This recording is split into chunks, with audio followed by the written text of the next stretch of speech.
My name is Mason Reed. I'm 36 years old, and for most of my career I've worked in operations, one of those departments people rarely notice unless something breaks. If you asked my coworkers to describe me back then, they probably would have used simple words: quiet, reliable, easygoing, the kind of person who fixes small problems before they become big ones, but never makes a big deal about it. I was the guy who knew where the forgotten documents lived.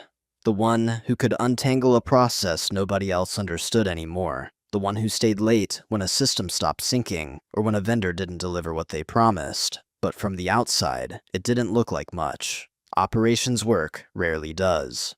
If marketing launches a successful campaign, everyone celebrates it. If sales lands a massive contract, people hear about it in company meetings. But when operations does its job well, nothing dramatic happens. Things simply keep running, and because of that, people sometimes assume the work must be easy. For years, I didn't mind the invisibility. In fact, I preferred it. I've never been someone who needed recognition to stay motivated. I grew up believing that competence speaks for itself eventually. So when my boss casually said my job looked too easy, I didn't argue. I didn't raise my voice.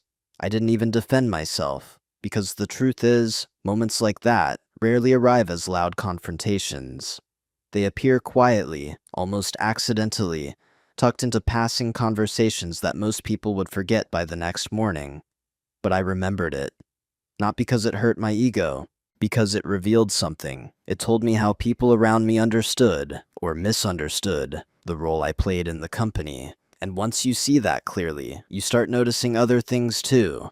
Little assumptions, small dismissals, the subtle ways people categorize you without ever really asking what you do.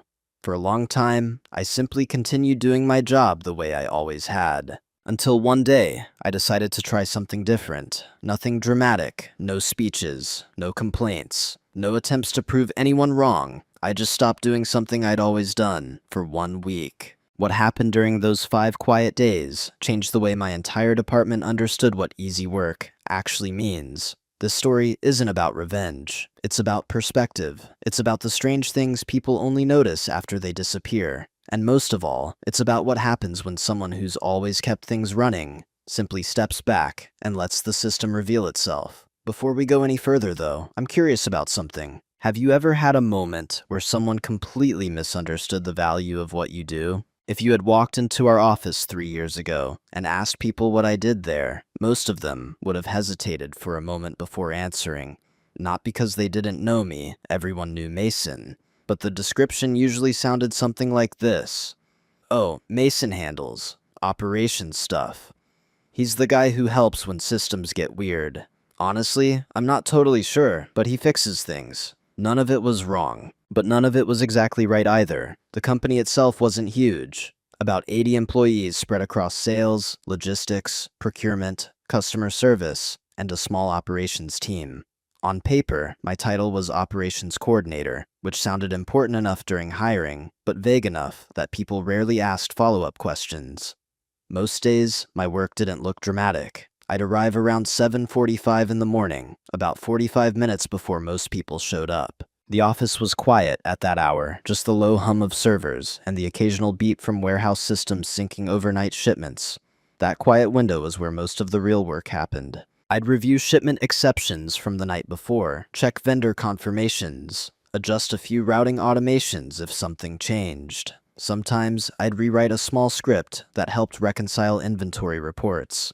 None of it took long individually, but together, those little adjustments prevented dozens of problems later in the day.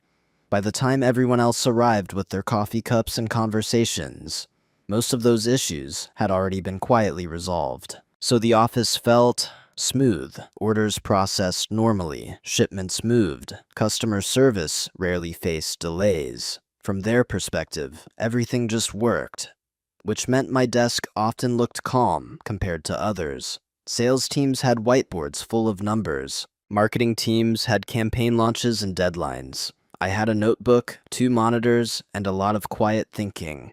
And because people usually measure effort by visible activity, my work often looked deceptively simple. There were even small jokes about it. Man, Mason has the chillest job here. You ever actually get stressed, Mason? Sometimes someone would walk by my desk and say something like, "I wish my workload looked like yours." They weren't being cruel most of the time. It was friendly teasing, and honestly, I understood why they thought that way. The truth is, invisible work is hard to measure unless it suddenly stops. But back then, I wasn't thinking about proving anything. I had a comfortable rhythm. I knew which warehouse manager preferred phone calls instead of emails. I knew which vendor quietly delayed shipments unless you nudged them 2 days early. I knew the exact point in the inventory software where small rounding errors started cascading into bigger problems. None of those things were written in manuals. They lived mostly in experience, and occasionally in my notebook. Every so often, a new employee would ask what exactly I did. I'd usually smile and give a simple answer. "I just keep things moving."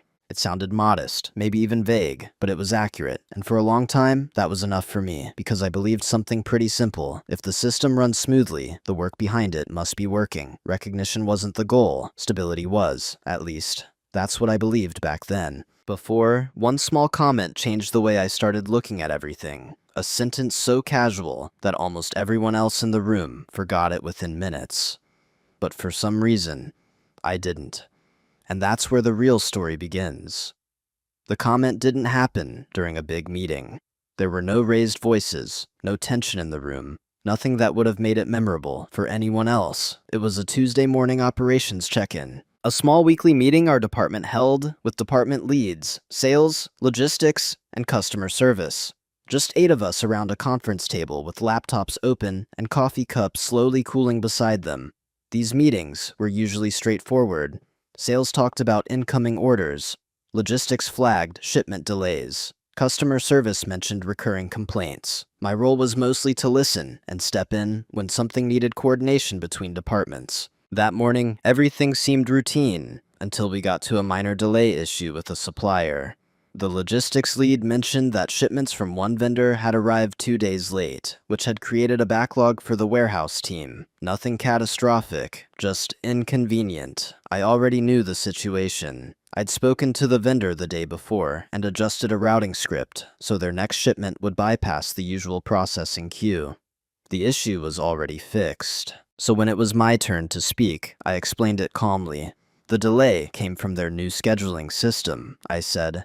They moved their dispatch window by about 12 hours without updating our integration. I adjusted the routing rules last night, so the next shipment should flow normally. The room nodded. Problem solved. At least that's what I thought. Then my boss leaned back slightly in his chair. His name was Daniel Harper, the director of operations. He was the kind of manager who believed efficiency meant constantly optimizing people's time. He wasn't a bad person, just very focused on measurable productivity. He looked at me for a moment, then said something in a tone that sounded almost casual. "Well, that sounds pretty straightforward." He tapped his pen lightly on the table. "Honestly, Mason, sometimes I think your job might actually be the easiest one in the department." A couple of people chuckled, not maliciously, more like polite laughter people give when a manager makes a small joke. Daniel smiled a little and continued, "I mean, things always seem calm on your end." Then he moved on to the next topic. Just like that, the meeting continued as if nothing unusual had happened. Sales started discussing quarterly projections. Logistics mentioned warehouse staffing shortages. The conversation rolled forward, but I remember sitting there, listening, while a quiet thought formed in the back of my mind. The easiest job in the department. It wasn't the words themselves that stayed with me. It was the assumption behind them. Daniel wasn't insulting me. In fact, he probably thought he was giving a compliment about how smoothly things ran. But what he really revealed was something else. He believed the calm environment around operations meant the work itself was simple. He didn't see the small corrections that prevented delays. The early mornings reviewing overnight systems. The dozens of micro-decisions that kept problems from spreading across departments. And the interesting thing about invisible work is this. When you do it well, people rarely realize it's happening. They only see the absence of problems. That afternoon, I returned to my desk and opened my notebook like I always did. I wrote down a few reminders: vendor follow-up, warehouse sync update, software patch note. Then, almost without thinking, I added one more line. Just a short sentence. Easy job. I stared at it for a moment. Not with anger, more like curiosity. Because once someone labels your work as simple, you start wondering what would happen if they actually had to see what simple looks like without you there. At the time, though, I wasn't planning anything. Not yet.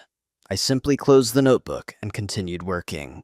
But something small had shifted. The first quiet crack in a perspective I'd carried for years.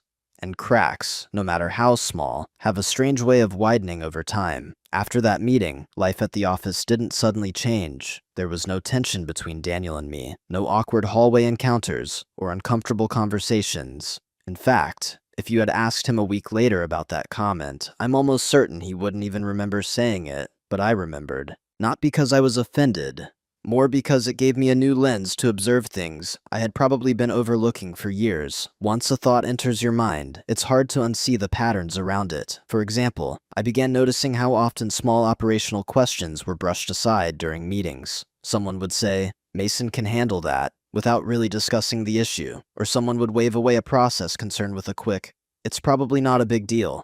To them, it really wasn't, because most of the time, I did handle it. Quietly and quickly. But something else slowly became clearer to me. People had started assuming the system worked automatically, like a well-designed machine that didn't require much attention. If a report appeared every morning at 9 a.m., they assumed it was scheduled somewhere. If vendors always responded quickly, they assumed the relationships maintained themselves. If the inventory system rarely glitched, they assumed the software was just well built. And in fairness, those assumptions made sense from the outside. The strange part about operational stability is that it hides the work required to maintain it. Think about electricity. Most people never think about power grids until the lights go out. The same principle applies to organizational systems. When things function smoothly, the maintenance becomes invisible, and invisibility slowly becomes expectation. One afternoon, about 2 weeks after the meeting, I overheard a conversation that made that realization even clearer. I was standing near the break room coffee machine, while 2 colleagues from marketing were talking nearby. They weren't talking about me directly, at least not intentionally. One of them mentioned how stressful their week had been because of a campaign launch. The other laughed and said something like, "Well, at least you're not Mason. That guy looks like he's permanently on vacation over there." Again, there was laughter, friendly laughter, the kind people share when they're venting about their own workload. I poured my coffee, smiled politely when they noticed me, and returned to my desk. No confrontation, no correction, just another quiet observation. Later that day, I opened my notebook again, not because I was upset, but because I was curious about something. I began listing the small operational tasks I'd handled that week. Vendor escalation calls, warehouse routing updates, 3 software patches, 2 inventory reconciliation fixes. A last-minute shipping reroute prevented a 3-day delivery delay. Individually, each task had taken maybe 10 or 15 minutes. None of them was dramatic. But together, they formed a web of small adjustments that kept multiple departments running smoothly. And suddenly, I understood something important. The company didn't disrespect my work because people were malicious. They did it because they didn't see it. And when something stays invisible long enough, people eventually assume it doesn't exist. That realization was strangely calming, because it meant the problem wasn't personal, it was structural. The organization had simply grown used to stability, used to quiet fixes, used to someone absorbing friction before it spread across the system. In other words, they had grown comfortable with a role I had unknowingly accepted. Reliable. Useful, invisible. For years I had played that role without questioning it, but the more I thought about it, the more I started wondering something simple. What would happen if that role disappeared? Not dramatically, not permanently, just long enough for people to notice the difference between a system that runs itself and a system that's quietly being maintained. At the time, that thought was still just a curiosity, an idea, nothing more. But ideas, once planted, have a strange way of growing quietly in the background, and eventually, they ask you to make a choice. It took me a while to realize something simple. No one had officially assigned me the role I played at the company. There was no meeting where someone said, "Mason, your job is to quietly absorb every operational problem before anyone else notices." But somehow, over time, that's exactly what had happened. Not through orders, through habits. Every time someone said, "Mason will figure it out," a small expectation formed. Every time I solved a problem before it reached management, another silent agreement took shape.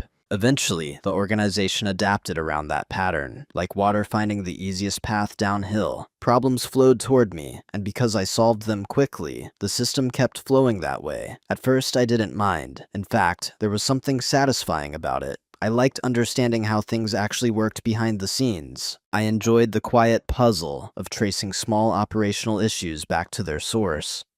Sometimes, a delayed shipment wasn't a logistics problem at all. It was a billing system timestamp conflict. Sometimes a customer service complaint wasn't about the product. It was about a warehouse labeling script that had stopped syncing overnight. These were the kinds of problems most people didn't have time to dig into, but I did. And over time, I built a mental map of the company's hidden infrastructure, not just software systems. People, vendors, communication patterns, small quirks and processes that weren't documented anywhere. For example, the inventory software had a rounding bug that appeared once every few weeks when batch updates hit a certain threshold. If you didn't catch it early, it could create discrepancies between warehouse counts and sales records. The official fix required a support ticket with the vendor that took days to resolve. My workaround took about 4 minutes. So every time I saw the warning signal, I just fixed it. No announcement, no documentation, just another small correction that prevented a larger problem. From the outside, it looked like nothing had happened, which slowly reinforced the perception that my work involved very little work. And in fairness, that perception wasn't entirely unreasonable, because I had never made the invisible parts visible. I never sent detailed reports explaining each fix. I never escalated small issues to leadership unless they became urgent. My instinct was always the same: solve the problem quietly and move on. I thought I was being helpful, efficient, professional. But what I hadn't realized was that by doing that repeatedly, I was shaping how the organization understood my role: reliable, calm, low maintenance. The person you give a problem to when you don't want to think about it anymore, but also the person whose workload must not be very demanding, because they always seem relaxed. One afternoon, about a month after Daniel's comment in that meeting, I found myself looking around the office with a slightly different perspective. Sales was arguing over commission calculations. Marketing was rushing to finish a campaign before a deadline. Customer service agents were handling a sudden spike in support tickets. Everyone looked busy, stressed even. Then I looked back at my desk. 2 monitors, my notebook, a quiet dashboard showing shipment flow. To anyone walking by, it probably looked like the calmest workstation in the entire building. And that's when the realization finally settled in. The company didn't just underestimate my work. They had designed their expectations around the idea that my work wasn't essential enough to be visible. That was the role I'd been given. Not intentionally, but effectively. And once you recognize the role people expect you to play, you face a quiet decision. Do you keep performing it exactly the way they expect? Or do you step outside it, just long enough to see what happens when the system has to operate without you smoothing every edge? At the time, I still hadn't made that decision, but the question had become impossible to ignore. For weeks after that realization, nothing dramatic happened. I kept arriving early. I kept fixing the same small problems. I kept moving through my quiet routines. From the outside, my work looked exactly the same. But internally, something had begun to change. It's strange how perspective works. Once you start questioning something you've always accepted, your mind begins replaying old moments with new clarity. Comments that once felt harmless start revealing patterns. Little jokes about my easy job. People casually handed me problems with the assumption they would simply disappear. None of it was cruel, none of it was personal, but the pattern was undeniable. And slowly, a simple question began forming in the back of my mind. What would happen if I stopped quietly absorbing every problem before it surfaced? Not forever, just temporarily. Still, I wasn't rushing toward that idea. Part of me resisted it, because operations work attracts a certain type of personality. People like stability. They like systems functioning correctly. They take quiet pride in preventing chaos. Intentionally allowing friction into the system felt unnatural, so the thought stayed in the background for a while, until one particular morning, It was a Wednesday, late October. The office windows were fogged slightly from the cold outside, and the usual early morning quiet filled the building. I was sitting at my desk reviewing overnight system logs.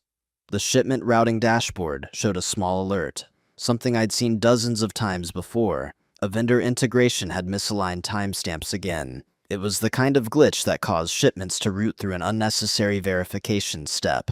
If left alone, it would slow down the warehouse processing by about 40 minutes. If fixed immediately, it would take me less than 3 minutes.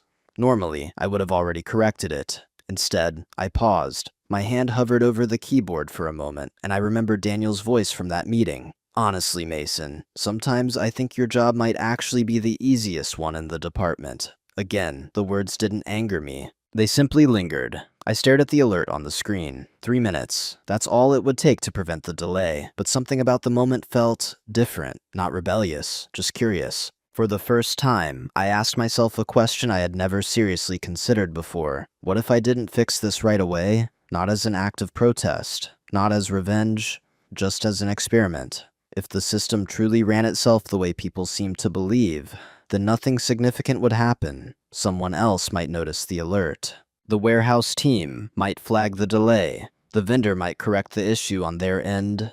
There were many ways the system could adjust without me quietly stepping in. And if that happened, it would prove something important. Maybe my work really was simpler than I believed. But if the system didn't adjust, if the small correction I usually made actually mattered more than people realized, then something else might become visible. Not through confrontation, through absence. I leaned back slightly in my chair and looked around the quiet office. The same office I'd walked into almost every morning for years. The same calm environment that everyone believed simply existed on its own. Then I did something incredibly small. I closed the alert window, not permanently, just for the day. No announcement, no email, no explanation. I simply let the system continue exactly as it was. At the time, I didn't think of it as the beginning of anything significant, just a quiet shift in how I approached my role. But looking back now, that was the moment everything started changing. Not loudly, not dramatically, just one small decision to stop correcting a tiny piece of friction and to see what the system would do without me smoothing it out. The first thing I noticed was how easy it was to do nothing. Not because the work disappeared, but because most of the things I used to fix were never formally assigned in the first place. They were habits, small interventions I had taught myself to perform before anyone asked. So when I stopped doing them automatically, there was no immediate alarm, no notification from management, no message asking why something hadn't been handled. The system simply continued moving forward, at least at first. That Wednesday afternoon, the warehouse team experienced the exact delay I had predicted earlier that morning. 40 minutes. A shipment routing queue slowed down because the timestamp mismatch forced orders through a manual verification step. I saw the alert appear on the operations dashboard. Normally, I would have cleared it long before anyone else noticed. This time, I just watched. About 20 minutes later, one of the warehouse supervisors sent a message in the internal chat channel. "Anyone seeing delays in outbound routing?" The logistics coordinator replied. "Looks like the system is lagging again."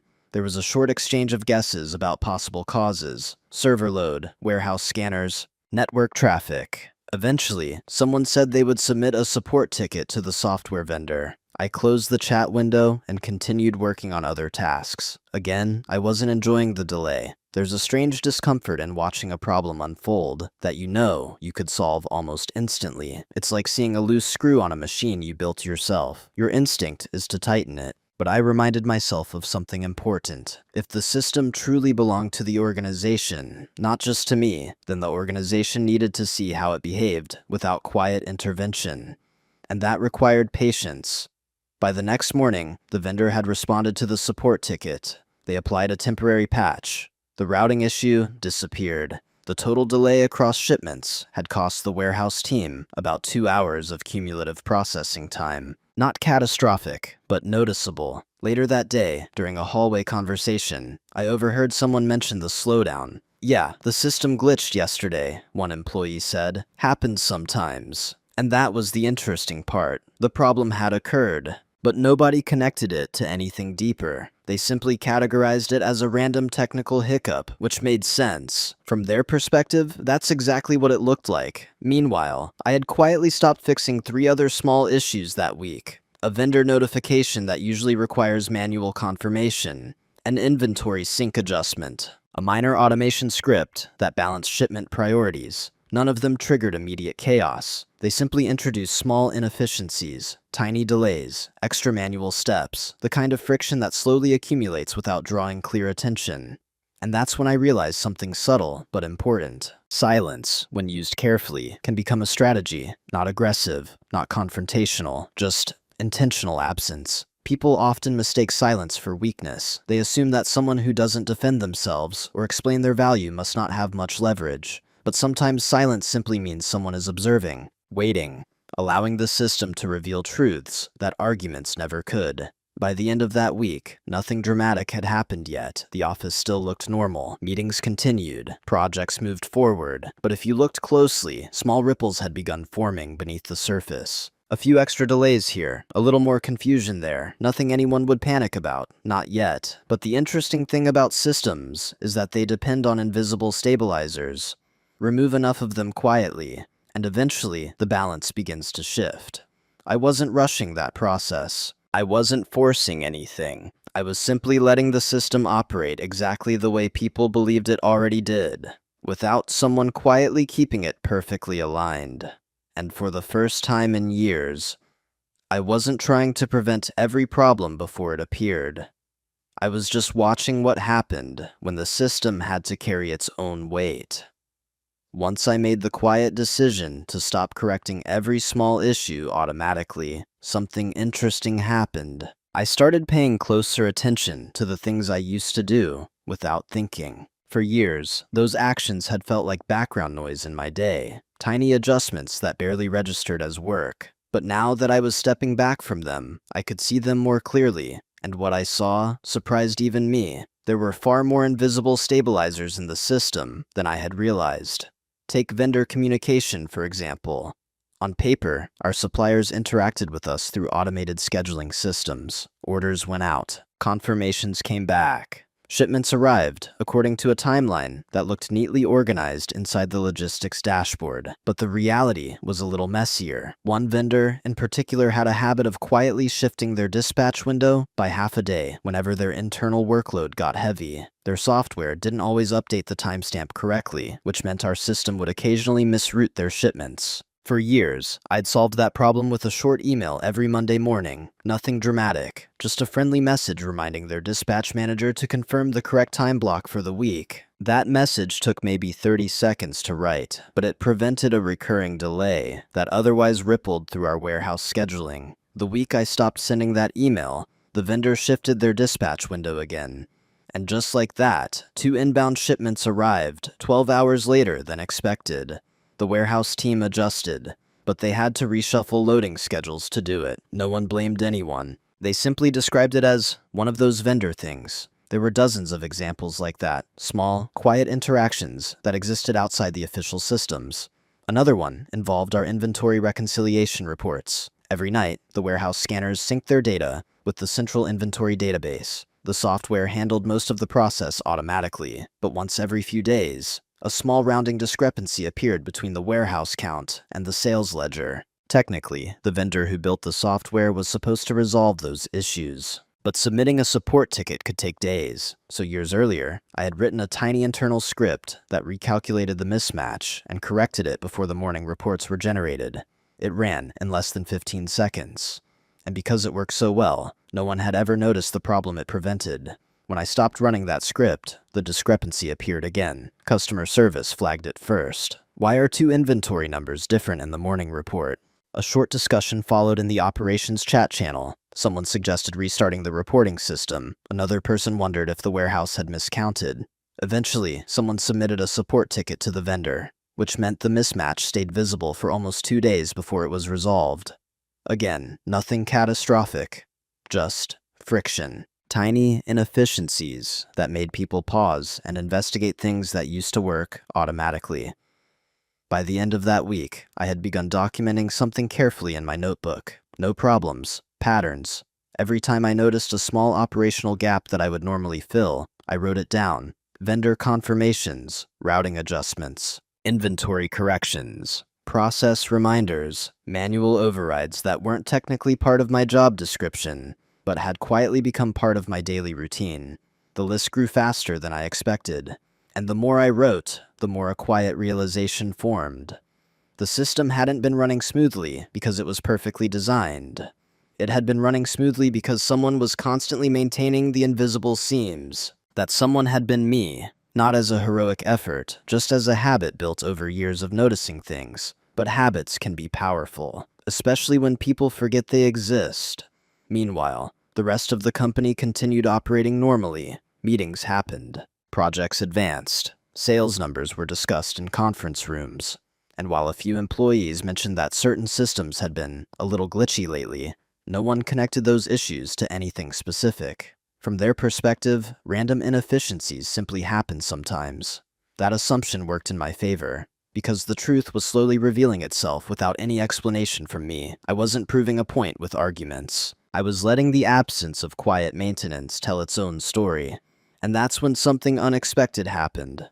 While documenting these patterns, I discovered something even more important than the hidden work itself. I discovered leverage, not loud leverage, not the kind of people brag about in negotiations, the quiet kind. The kind that comes from understanding a system so deeply that you know exactly which small pieces keep it balanced. Once you see those pieces clearly, you also realize something else. You have choices. And sometimes the most powerful choice isn't confrontation. It's deciding when to stop holding everything together. By the end of the second week, my notebook looked different from how it had ever looked before. It used to contain reminders, vendor contact names, system quirks, process notes I might need later. Now it contained something else, a quiet map of the company's hidden dependencies. Page after page of small things that weren't officially assigned to anyone, but had quietly become my responsibility over time. None of them looked impressive on their own. A script adjustment here, a vendor follows up there, a process correction that prevented someone in another department from losing half a day troubleshooting something strange. Individually, they were tiny, but collectively, they formed a pattern I had never fully articulated before. The system didn't run smoothly because it was simple. It ran smoothly because dozens of small interventions kept it aligned. And those interventions were happening almost entirely outside formal job descriptions, including mine. The more I studied the notebook, the clearer something became. If I disappeared tomorrow, the company would still function. Of course it would. No single employee is that essential. But the system would suddenly develop friction in places people had forgotten existed. Small delays, confusing errors, unexpected coordination problems, not catastrophic failures. Just enough instability to make people wonder why things felt harder than before. That realization wasn't satisfying in a dramatic way. It felt quiet, almost clinical, like discovering the structural beams behind a building's walls. Most people never see them, but once you know where they are, you understand how much weight they carry. One evening that week, I stayed in the office a little later than usual. The building was nearly empty. The warehouse team had finished their shift, and the lights in most departments were off. I sat at my desk with the notebook open, reviewing the list one more time. Vendor coordination habits, manual system corrections, process shortcuts that avoided hours of troubleshooting. None of these things existed in official documentation, which meant something interesting. If I stopped doing them, no policy would be broken. No instruction would be ignored. Technically, I would simply be performing the role exactly as it was written. Operations coordinator. Respond to issues, coordinate departments, support operational workflows. There was no line that said, quietly maintain dozens of invisible stabilizers that prevent problems before they appear. That had been my interpretation of the role, my standard, not the company's requirement, and that difference mattered. Because once I recognized it, something inside me became very clear. For years, I had been measuring my value by the problems I prevented. But the company measured value differently. They measured visible activity, deadlines, reports, numbers discussed in meetings. In that framework, the absence of problems looked like the absence of effort. Which meant one simple truth. As long as the system stayed perfectly smooth, no one would ever understand how much invisible work it required. Not because they were unfair, because the design of the organization made that work invisible. I closed the notebook slowly, not with frustration, more like someone who had just finished solving a puzzle. The solution wasn't emotional, it was structural. If I wanted the system to reveal the value of quiet maintenance, I couldn't explain it. Explanations would sound defensive. Arguments would sound emotional. The only honest demonstration was absence. Let the system run exactly as people believed it already did, without invisible stabilizers, and see what happened. Not indefinitely, just long enough for patterns to become visible.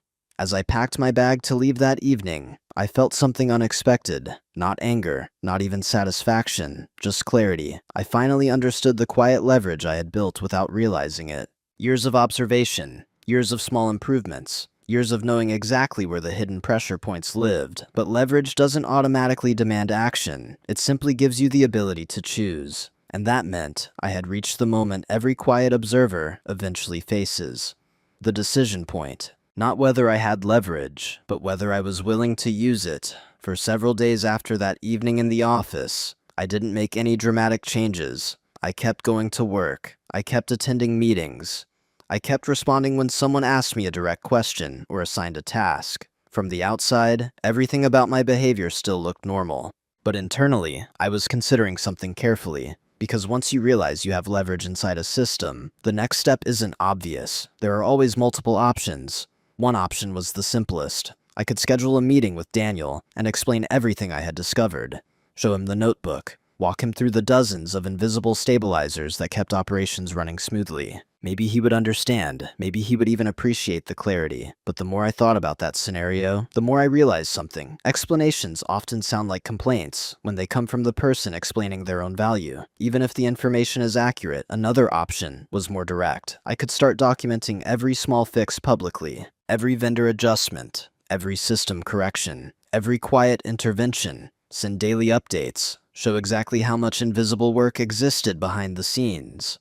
But that approach had its own problem. It would feel performative, like I was trying to prove something. And the truth is, the most convincing evidence rarely comes from self-reporting. It comes from observation. There was also a third option, the easiest one emotionally. I could ignore the whole situation and go back to the way things had always worked. Fix every problem quietly. Keep the system smooth, except that some forms of work simply remain invisible. There's nothing wrong with that choice. Many people make it, but when I imagined doing that, something inside me felt unsettled. Not resentful, just incomplete. Because once you see a structural misunderstanding clearly, pretending you don't see it anymore becomes difficult. So I sat with the decision for a few days. I watched the small inefficiencies accumulating around the office. Nothing catastrophic, just subtle friction in places that used to run perfectly. And then, during a Friday afternoon meeting, something happened that made the choice clear. The logistics team mentioned that vendor delays had been a little more frequent lately. Daniel frowned slightly and said something that sounded familiar.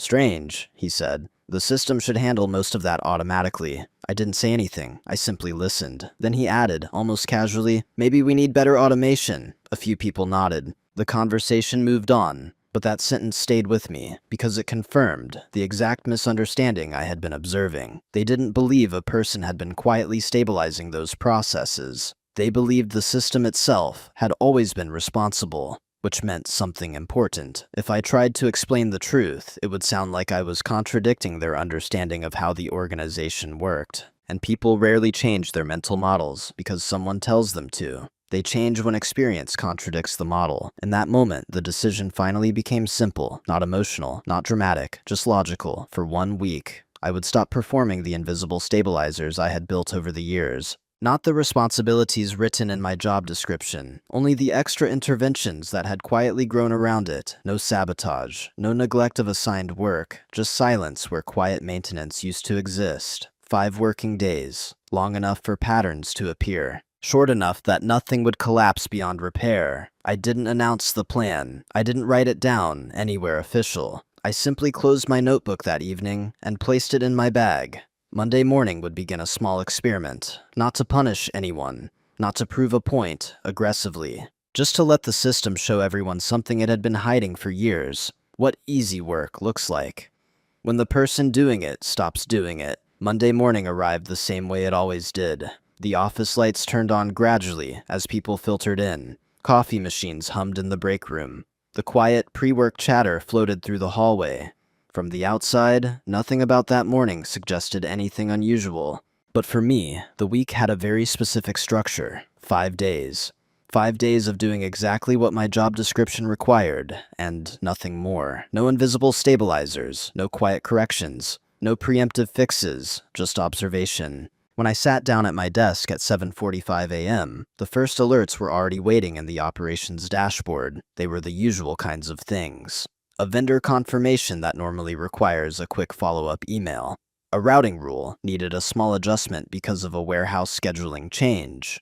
A low-priority inventory sync warning that I had learned to fix automatically months earlier. In the past, I would have handled all three before most people arrived at the office. Instead, I simply noted them and continued reviewing the dashboard, not ignoring them entirely, just allowing them to follow the normal process path instead of the shortcut path I usually created. About an hour later, the logistics coordinator noticed the vendor confirmation delay. She posted a message in the internal channel. "Has anyone heard back from Northline yet?" Normally, that message never appeared, because by then, I would have already sent the email reminder. This time, someone else replied, "I'll try calling them." Problem redirected. No intervention from me. Later that morning, the routing rule adjustment began slowing down a small group of outbound shipments. The warehouse supervisor asked if anyone could look into it. The issue was assigned to the internal IT queue, which meant the fix would likely take a few hours instead of 2 minutes. Again, no crisis, just friction. That pattern repeated throughout the day. Small problems appeared. Someone else noticed them. The organization reacted the way it normally does when something unexpected surfaces. Meetings were scheduled. Support tickets were submitted. People began investigating. And because none of these issues were catastrophic, no one suspected anything unusual yet. They simply assumed it was one of those slightly messy weeks that happen in any growing company. Meanwhile, I continued doing the parts of my job that were clearly visible. I attended meetings. I responded to direct questions. I coordinated between departments when someone asked for help. But I didn't perform the invisible maintenance that had once filled the quiet spaces between those responsibilities. By Tuesday afternoon, the differences were becoming slightly more noticeable, not dramatic, just heavier. Customer service agents spent extra time clarifying order statuses. The warehouse had to manually verify a few shipments that normally were processed automatically. Logistics began discussing ways to tighten the system again. From their perspective, the organization was experiencing a cluster of small inefficiencies, which happens in every company eventually. But what fascinated me most was how the explanations formed. People blamed software updates, vendor inconsistencies, seasonal demand fluctuations, every possible external cause. No one considered the possibility that the stability they were used to had depended on dozens of tiny human interventions, because those interventions had always been invisible. By Wednesday, the operations dashboard looked slightly different than usual. More alerts, more unresolved flags, nothing overwhelming. Just enough to make people spend extra time investigating things that used to resolve themselves quietly. At one point that afternoon, Daniel walked past my desk and glanced at the dashboard screen. He frowned slightly. "Systems acting up lately?" he asked. His tone wasn't accusatory, just curious. I shrugged lightly. "Looks like a few things need attention." Which was technically true. He nodded and continued walking. That moment told me something important. The system had started showing strain, but the connection still hadn't been made. Not yet. And that was the strange part about moving in silence. You're not forcing anything to happen. You're simply stepping aside and allowing the system to reveal the work it used to hide. 3 days down, 2 more to go. And by then, the patterns would be much harder to ignore.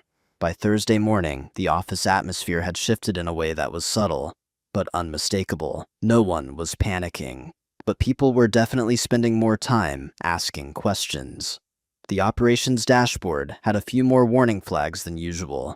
The warehouse team had started double-checking shipments that normally moved automatically through the routing system. Customer service had escalated 2 order status discrepancies that would normally never reach their desks. Individually, none of these things was serious, but together, they created a feeling that something was slightly off. The interesting part was how the confusion spread. One department would notice a delay, then ask another department if they knew the cause. The second department would check their systems, see nothing obvious, and assume the issue started somewhere else. The problem moved in small circles. Meanwhile, I continued working exactly as I had all week. I attended meetings. I answered questions that were directed at me. If someone asked me directly to look into something, I did. But the quiet anticipatory fixes, the ones that had once prevented these situations entirely, remained absent. Late Thursday morning, the logistics team gathered around one of the large monitors in the operations area. They were reviewing shipment flow statistics. I could hear part of the conversation from my desk. "Why are we seeing so many manual checks this week?" someone asked. Another employee scrolled through the dashboard. Routing delays, vendor confirmation gaps, a few inventory mismatches. They looked puzzled more than worried. Daniel joined them a few minutes later. "What's going on?" he asked. One of the coordinators gestured toward the screen. "Just a few things stacking up, nothing major." Daniel studied the numbers for a moment. Then he said something that caught my attention. "It's strange. Everything used to run pretty smoothly." That sentence lingered in the air. No one immediately responded, because everyone knew he was right. For a long time, the system had run almost perfectly. Shipments flowed, reports matched. Vendor communication rarely requires extra follow-ups. The company had grown accustomed to a level of operational stability that felt natural, as if it were simply a property of the system itself. Now, that stability was eroding in small increments, not breaking, just requiring effort, more emails, more phone calls, more troubleshooting meetings. Later that afternoon, the customer service manager sent a message to the operations group chat.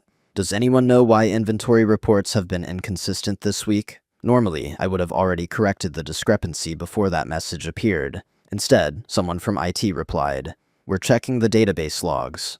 Another person suggested that the warehouse scanners might need recalibration. Multiple theories emerged. None of them quite fit. The fascinating part was watching how the organization responded. More people became involved. More time was spent investigating. Small inefficiencies multiplied across departments. And yet, no one had identified a single root cause. Because there wasn't one. There were dozens of tiny stabilizers that had quietly disappeared. From the outside, it looked like a cluster of unrelated technical issues, but I knew something else. The system wasn't malfunctioning. It was simply operating without the invisible maintenance it had relied on for years. By the end of Thursday, the mood in the office had changed again, still calm, but noticeably more focused. People were paying closer attention to operational details. Daniel scheduled an extra check-in meeting for Friday morning. "Let's figure out what's causing these inefficiencies," he said. His tone was thoughtful, not frustrated, which made sense. From his perspective, the company was just experiencing an unusual technical week. He still hadn't connected the dots. But by the time Friday arrived, the patterns would be much harder to dismiss as a coincidence. Because 5 days is a long time for a system to operate without its quiet stabilizers. And once enough friction accumulates, even the calmest environments begin asking deeper questions. By Friday morning, the office no longer felt quite as calm as it had earlier in the week. It wasn't chaotic, but the rhythm had changed. More conversations were happening in small groups. More screens were open to operational dashboards instead of email inboxes. People who normally focused on their own departments were suddenly comparing notes with teams they rarely spoke to. The extra operations meeting Daniel scheduled began at 9 a.m. 8 of us sat around the same conference table where, weeks earlier, he had casually joked about my job being the easiest in the department. This time, the tone was more analytical. Daniel opened his laptop and projected a series of system metrics onto the screen. "All right," he said calmly. "We've had a cluster of operational inefficiencies this week. Nothing critical, but enough that we should understand what's happening." The logistics coordinator spoke first. "We've had several vendor confirmation delays," she explained. "Normally, those get resolved quickly, but this week, they've taken longer." The warehouse supervisor added his observation. "Routing automation has required more manual verification. Not broken, just slower." Customer service mentioned the inventory discrepancies again. 2 reports didn't match earlier this week. IT had to investigate. Daniel nodded slowly while listening. He didn't look frustrated. He looked puzzled, because none of the explanations pointed to a single cause. Software systems were functioning, servers were running normally, vendor responses were only slightly slower than usual. From a technical standpoint, nothing appeared seriously wrong, but the pattern was undeniable. Everything required more effort than before. After about 15 minutes of discussion, Daniel leaned back in his chair and rubbed his temple thoughtfully. "This doesn't make sense," he said. "Individually, these are small things, but they all started happening around the same time." The room grew quiet. People began rechecking timelines. "Monday was the first routing delay," someone said. "Vendor confirmation slowed down Tuesday," another added. "Inventory mismatch was on Wednesday morning." Each department had experienced something slightly different, but the timeline overlapped, which made the situation harder to explain. Eventually, Daniel said something interesting. "It almost feels like the system lost some kind of stabilizer."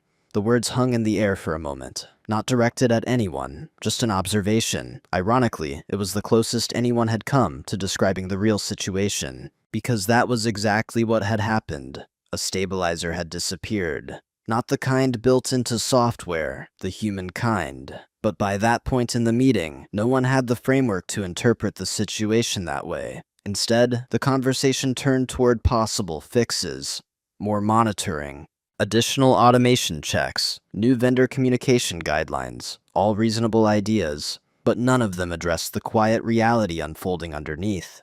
The organization was trying to patch symptoms, without realizing that the missing element wasn't a tool. It was a habit, a set of invisible interventions that had quietly disappeared over 5 days. Toward the end of the meeting, Daniel finally turned toward me. "Mason," he said, "have you noticed anything unusual on the operations side?" His tone was neutral, just gathering information. I considered the question for a moment. Then I answered honestly. "I've noticed the same inefficiencies everyone else mentioned." That was technically true. He nodded slowly. "Strange week." The meeting wrapped up soon after that. People returned to their desks to keep investigating. But as I walked back to my workstation, something had become very clear. The system had now experienced 5 full days without its quiet stabilizers. Enough time for patterns to appear, enough time for multiple departments to feel the difference, and most importantly, enough time that the organization could no longer assume everything ran smoothly on its own. At that point, the experiment was already complete, even if no one fully understood it yet, because once a system reveals the effort required to maintain it, you can't completely return to the illusion that it maintained itself. And that meant the next step wasn't about systems anymore. It was about conversation, a calm one, the kind that happens when confusion finally meets clarity. By the time Daniel finally asked to speak with me, the atmosphere in the building had already changed. Not dramatically, not loudly, but noticeably. People walked a little faster through the operations floor. Conversations happened in lower voices, small problems. Things that used to resolve themselves quietly now lingered longer than anyone was comfortable with. I had noticed the change days earlier. I suspect Daniel noticed it only when someone above him did. His message arrived mid-morning. "Mason, do you have a few minutes to talk?" The wording was neutral, professional, but it was the first time in months he had initiated a conversation with me directly. I replied simply, "Sure." We met in the same glass conference room where most routine meetings happened. The same room where, weeks earlier, someone had joked that my job was the easiest role in the building. The room itself hadn't changed, but Daniel had. He looked tired, not exhausted in a dramatic way, just the quiet fatigue that shows up when small problems accumulate faster than solutions. He closed the door behind him and sat across from me. For a moment, neither of us spoke. Then he exhaled slowly. "Mason," he said, "something strange has been happening this week." I didn't respond right away, not out of strategy, just patience. He continued, "A few systems that usually run smoothly have been off. Nothing catastrophic," he added quickly. "Just slower responses, more tickets, things not lining up." I nodded slightly. He leaned forward. "Do you know anything about that?" His tone wasn't accusatory. It was searching. I folded my hands on the table. "For the past 5 days," I said calmly, "I've been doing exactly what my job description says." Daniel blinked. "I'm not sure I follow." I continued in the same steady tone. "For a long time, I handled a lot of small operational adjustments, minor things that kept systems synchronized. I assumed those were part of my role." I paused. But recently, I was told my work might be too easy. Daniel shifted slightly in his chair. So I reviewed my responsibilities, I said, and I stopped doing anything that wasn't explicitly assigned. Silence settled between us, not hostile silence, just the quiet moment when someone begins connecting pieces they hadn't realized were related. Daniel looked down at the table for a moment. Then he looked back up. You're saying those adjustments were yours? They still could be, I replied. The wording mattered. I wasn't accusing him. I wasn't demanding recognition. I was simply describing reality. He leaned back slowly in his chair. I didn't realize how many moving parts you were coordinating. That's understandable, I said. Another pause. Then Daniel asked the question more carefully this time. Why didn't you say something earlier? I considered the question. It was fair, but the answer was simple. Because at the time, I said, it didn't seem necessary. I had assumed the work would speak for itself. Sometimes it does, sometimes it doesn't. Daniel nodded slowly, absorbing that. No raised voices, no confrontation, just understanding arriving a little later than it should have. Finally, he spoke again. Mason, I think we underestimated the scope of what you've been managing. I didn't react strongly. Recognition doesn't need a performance. I appreciate you saying that, I replied. He glanced at his laptop. Would you be open to walking the team through everything you normally coordinate? And I thought about it for a moment. Then I nodded. Of course. Because the point had never been withholding help. The point had simply been clarity, and clarity had finally arrived.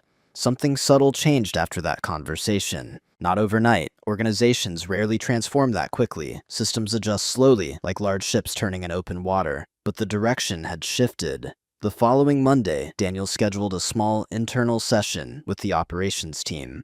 Not a dramatic meeting, just a practical walkthrough. For the first time, I outlined the quiet systems I had been maintaining.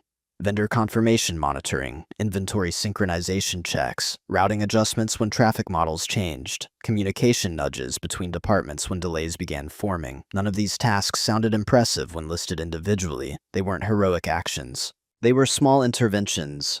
Tiny corrections that kept small problems from becoming visible problems.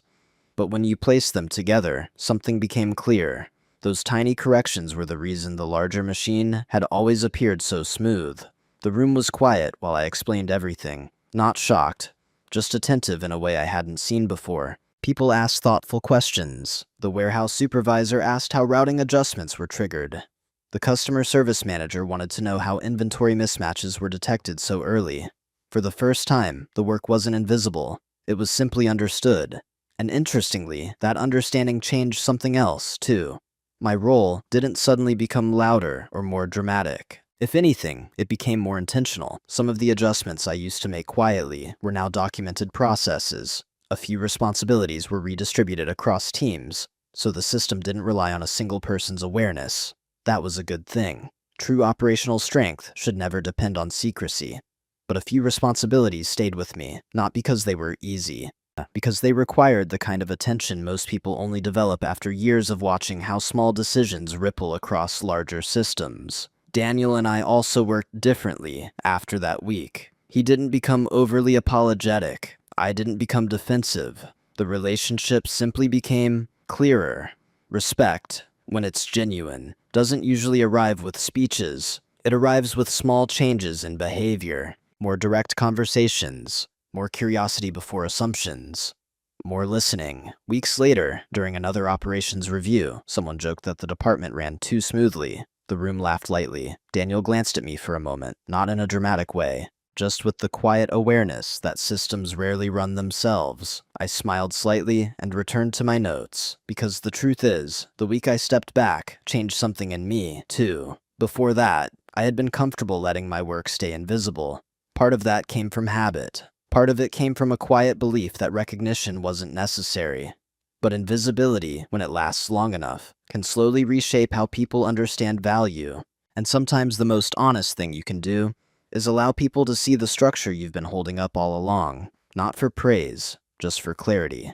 Today, my role hasn't changed in title. I'm still part of operations, still adjusting small things most people will never notice.